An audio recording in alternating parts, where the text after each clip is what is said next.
Hello students, today we're going to study about carbohydrates. First of all, a general introduction of this chapter. What are biomolecules? So biomolecules are the complex organic substances like carbohydrates and proteins which combine in a specific manner to produce living systems. Okay, so what are biomolecules? It is a branch of chemistry that deals with the study of chemical reactions which occurs in living organisms. So basically biomolecules are carbohydrates, protein, fats, vitamins, etc. Okay, so we are going to deal with only carbohydrates in detail.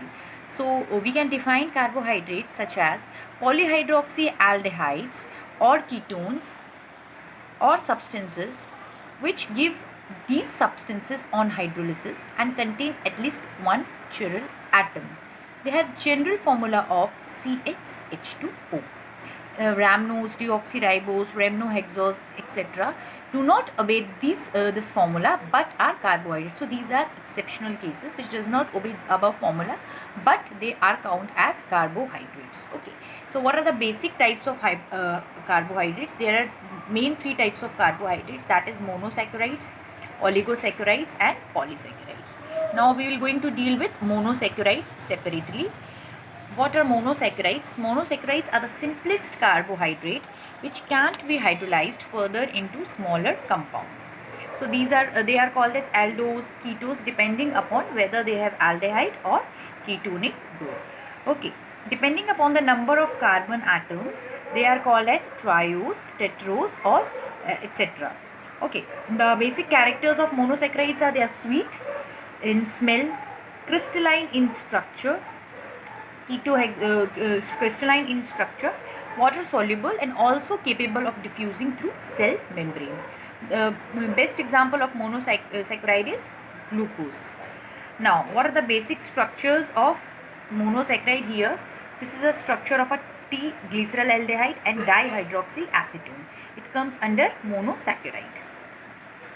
Now, this is also a glucose and fructose. These are the open chain structure which comes under monosaccharide. Now these are the open chain structure of D-glucose and fructose. Now what are the closed chain structures? The closed chain structures are those structures which do not have their open chains. For example, the pentoses, hexoses which exist in cyclic hemiacetyl structure. Okay, the free state they have generally 6-membered cyclic structures known as pyranos.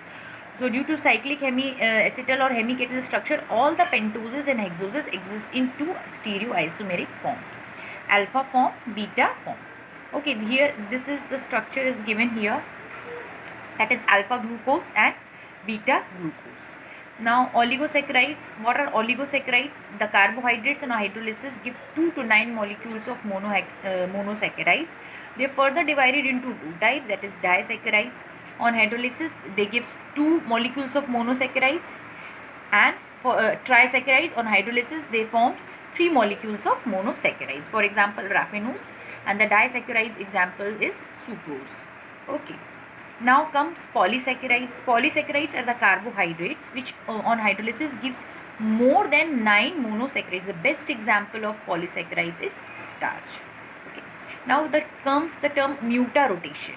Mutarotation is the rotation process which we can see in glucose. As we all know that glucose exists in two forms, that is alpha with the specific alpha D glucose with the specific rotation of 112 degree and beta D glucose with the specific rotation of plus 19 degree. Okay. Now when these two forms dissolve in water and allowed to stand, it gets converted into same equilibrium mixture of both alpha and beta forms with a small amount of open chain structure, okay, forming a specific rotation. As a result, the specific rotation of freshly prepared solution of alpha glucose decreases from some degree 112 degree to 52.7 degree, while that for beta glucose increases from 19 to 52.7 degrees. So what is the phenomena called? The phenomena of change in specific rotation of optically active compound with time to an equilibrium value is known as mutarotation. This term is known as mutarotation. Okay. So these are the basic terms which comes under this our mutarotation.